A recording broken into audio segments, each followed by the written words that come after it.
Imagine walking into a hardware store, marching past like all the aisles of hammers and nails, stepping right up to the cashier. And just throwing an absolute screaming tantrum. Exactly, a massive tantrum because they refused to bake you a pepperoni pizza. I mean, you'd be called insane. Oh, totally. People would film you, put it on the internet, and everyone would agree that you had completely lost your grip on reality. Right. But according to the translated essay we are diving into today, you do this exact same thing, like every single day. Welcome to the deep dive, everyone. Yeah, we are dissecting a fascinating and, frankly, pretty polarizing 2020 piece today. It's by an author named Xu Feng, translated by Kinyu and edited by Care. And the title is pretty direct, right? Oh, very. It's called No Complaints Make Sense. And the author, well, he does not ease the reader into his philosophy at all. Not even a little bit. No. Yeah. He kicks off with a thesis that leaves zero room for misinterpretation. He says, and I quote, "All complainers are confused in their brains. Those who complain do not understand the truth." Wow. I mean, he really does not mince words there. He absolutely doesn't. So our mission for you today is to unpack the philosophical framework Yu Feng uses to justify that incredibly blunt claim. Right, because it sounds harsh at first glance. It really does. We are going to examine this whole series of increasingly absurd anecdotes he provides in the text to figure out exactly why he views complaining not as like a valid emotional release. Which is how most of us view it. Exactly. Yeah. But why he views it as a literal cognitive failure.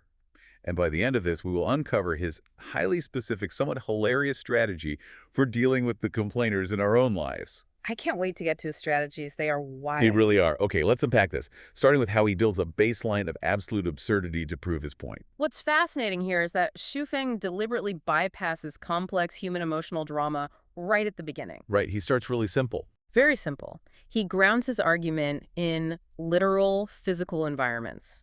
So he frames complaining as a fundamental failure to observe the physical reality of the space you currently occupy. Yeah, and he paints this very vivid picture of a girl who walks into a food store. She goes up to the shopkeeper and demands a bag of rat poison. Which obviously you don't buy at a food store. Right. The manager is stating the obvious, explaining that it is a food store and they do not sell poison.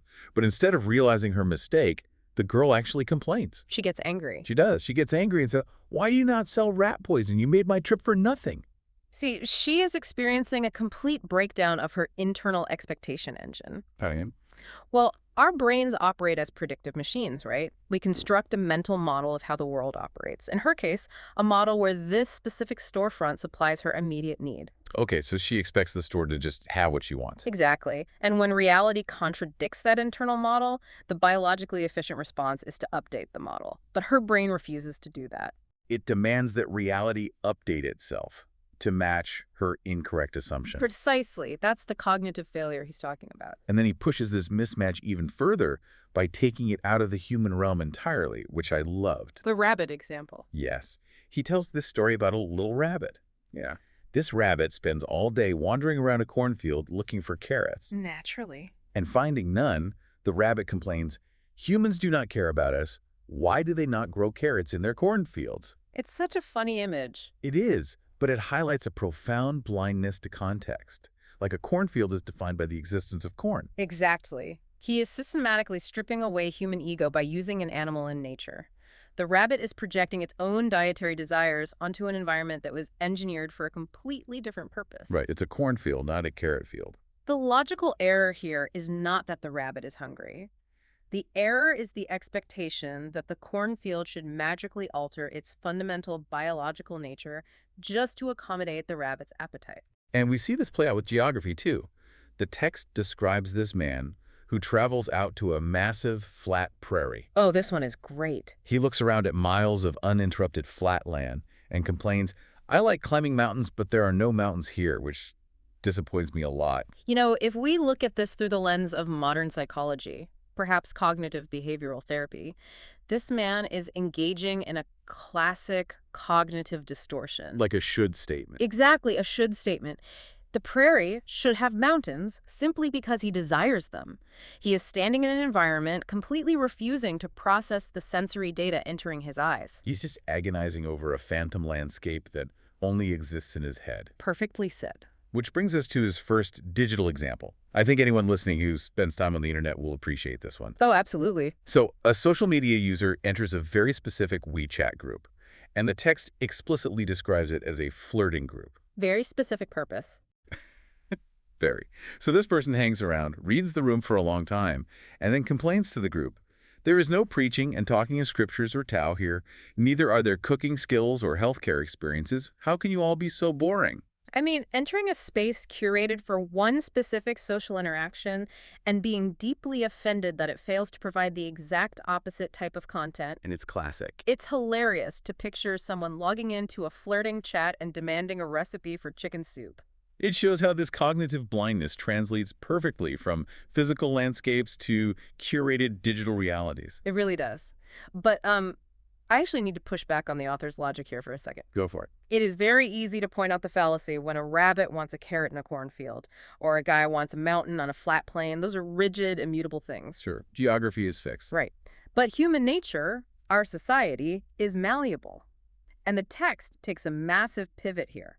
It applies this exact same mountain and prairie logic to human relationships and societal status. It moves from the geographical landscape to the socioeconomic landscape. Exactly. So the text gives this example of a worker who has to take crowded public buses every single day. Right.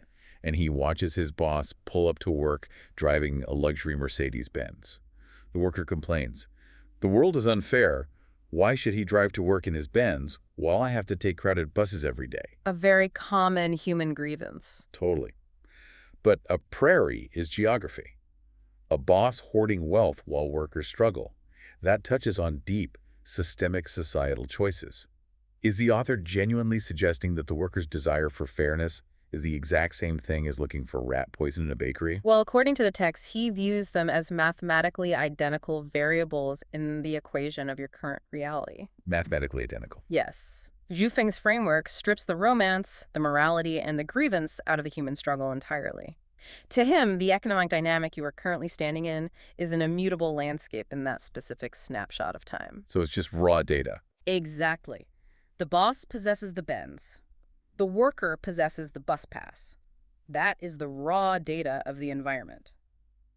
So complaining about the wealth gap is just yelling at the prairie grass for not being a mountain. Within the strict confines of his philosophy, yes. The author argues that expecting a boss to suddenly adopt a new moral framework and hand over the keys to their luxury car is a refusal to observe how the corporate environment is actually functioning. Wow, okay. Complaining doesn't build a mountain, and it doesn't buy a Benz. It only exhausts the person doing the complaining. And he applies this cold calculation to marriage, too, which is fascinating. We get an anecdote about a wife who is ashamed of her husband. Right, the socioeconomic comparison again. Yeah. She complains to him, pointing out that all of his former classmates have become directors of divisions and higher-ups, while he is stuck at the bottom of the ladder. And how does the husband react? The husband immediately fires back, complaining that other people's wives are so sensible, while she only criticizes him. They're both basically walking into the hardware store and demanding the pizza. Yes.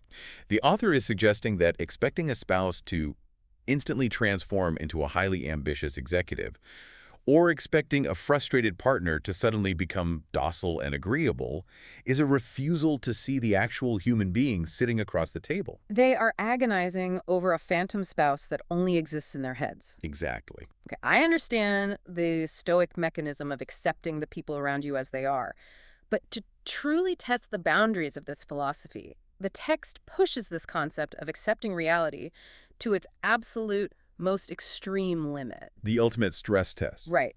It applies this rule to a political system. And just to be completely clear to you listening, we are strictly analyzing the author's philosophical framework as written in this essay. Yes, we have to be very clear about that. We are not endorsing, defending, or criticizing any political system or ideology whatsoever. We are simply reporting on the text. We are simply observing the ultimate stress test of his theory.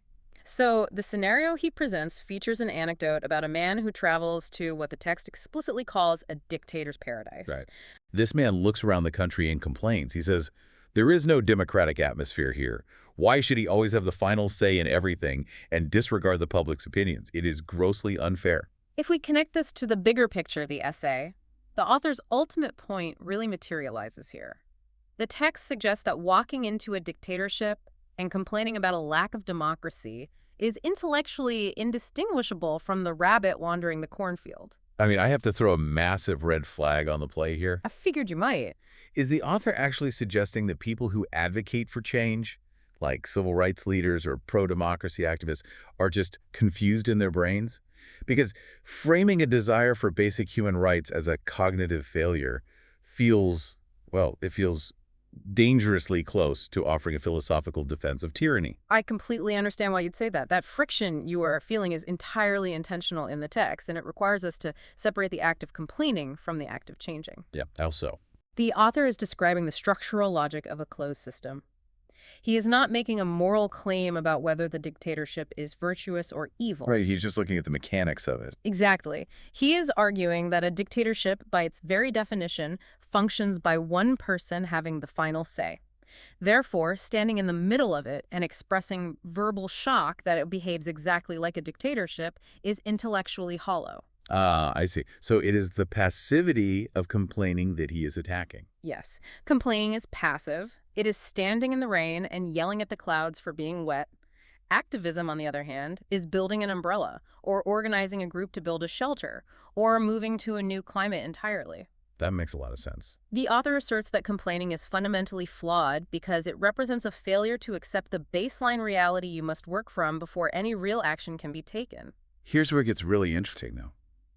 Because you might read all of this and assume the author is just a cold, unfeeling robot judging humanity from a high horse. Right. Just looking down on everyone. Yeah, but once the text has firmly established that complainers are operating outside of logic, the author pivots.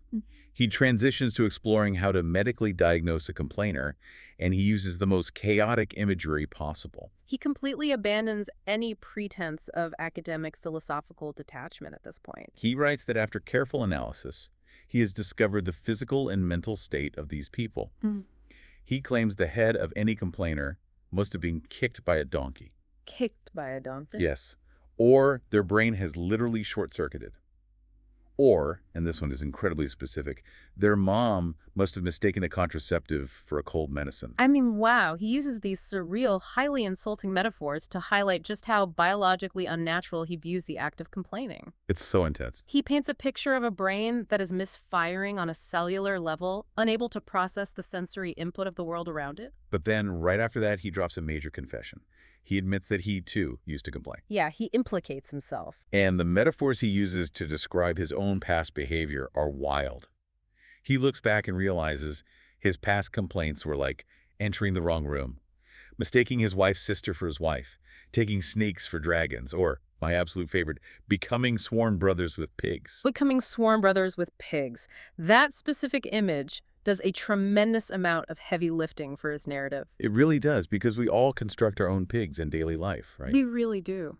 Think about a toxic job or a chaotic relationship you stayed in for way too long. You willingly walk into a mud pit, and then you spend months complaining that your shoes are dirty. Right, you chose to be there. Exactly. The author is essentially saying, you chose to become sworn brothers with pigs. Stop acting shocked by the existence of the mud. By turning that harsh lens on himself, the author makes his judgments way more palatable. He frames the cessation of complaining not as a genetic trait you're born with, but as an awakening. Like waking up from a dream. Yes. He realized he was trying to be brothers with pigs. He recognized the sheer absurdity of his own expectation engine, and he woke up. It implies the reader can wake up too. So what does this all mean for us? Because we understand his theory now. Complaining is a profound irrationality, but we still have to live in a world surrounded by people looking for rat poison in food stores. Everyday life. Right. So the deep dive shifts here to his actionable advice. What do you actually do when faced with this behavior in the real world? Well, he offers a single, uncompromising rule for dealing with a complainer. Pay them no attention. You must lend a deaf ear. He argues that complainers, by his definition, are currently unreasonable. They are making trouble out of nothing. Exactly. If you engage with them, if you try to validate their frustration, you just invite that trouble into your own life. You cannot logically debate a short circuit. If someone's brain is failing to process the reality of their environment, your carefully constructed logical arguments will not fix their expectation engine. Right. You can't reason with them. Attempting to do so will only pull you into their cognitive dissonance. Let's apply this directly to a situation for you listening right now. Yeah. Imagine being stuck in a meeting next to a coworker who complains endlessly about the company's rigid bureaucracy. A bureaucracy that has probably existed for 50 years. Exactly.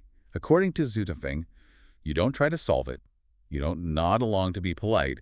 You just completely detach. This raises an important question about emotional boundaries, though. He isn't just telling you to ignore them. He provides an internal coping mechanism. Which is, He advises you to laugh in your heart. laugh in your heart. I love that. Yeah. He suggests, assuming they got up on the wrong side of the bed or that their neurological synapses have opened, meaning their brain is just temporarily misfiring, leaking rationality all over the floor. Rationality, exactly. You just view them the same way you would view a rabbit looking for a carrot in a cornfield. It functions as a self-preservation manual. By advising you to laugh internally, he's advocating for a radical emotional firewall to protect your own neural pathways. Because complaining is contagious. Yes. Emotional contagion, the psychological phenomenon where we catch the bad moods of those around us, is a very real threat. He writes that this internal laughter ensures that complaining will not hurt you, it will not make you unpleasant, and it will not cause you to explode in anger. You essentially build an invisible shield. The complainer is a storm of irrationality, mistaking snakes for dragons, and your internal laughter keeps you perfectly dry. That's a great way to visualize it. You maintain your own peace by refusing to let their misinterpretation of reality become your problem. You are preserving your cognitive alignment with the environment, anchored in what is real, while they exhaust themselves fighting ghosts. We have covered incredible ground today, exploring Viewfeng's essay. From girls looking for poison in bakeries, to workers eyeing their bosses' luxury cars, all the way to a citizen demanding democracy in a dictator's paradise. We really went everywhere. We did. And the central thesis holds firm throughout. Complaining is a failure to accept the fundamental baseline reality of an environment. It is a mismatch between internal expectation and external location. And the ultimate key to maintaining your own inner peace when surrounded by these short circuits is simply turning a deaf ear and having a little chuckle on the inside. It is a highly compelling, almost bulletproof formula for personal tranquility. Yeah. But it does leave us with a massive, unaddressed philosophical gap. What is? You're the expert here. What do you think is the gap? The author argues so persuasively that we should find our peace by completely accepting every store, every cornfield, and every prairie exactly as they are presented to us, without a single verbal grievance. Right? But if we completely abandon the friction of complaining, if we simply laugh internally and accept the mud-dew, we also lose our fundamental drive to plant carrots in new places. Oh, wow. Or the motivation to build mountains where there are none. That is such a good point. If you never allow yourself to complain about the hardware store, you might never get the spark of inspiration to open a pizzeria right next door. Exactly. That is something profound to chew on. Thank you all for joining us on this deep dive. Keep examining the expectations you project onto your own environments, and keep seeking out fascinating new sources to explore. We'll catch you next time.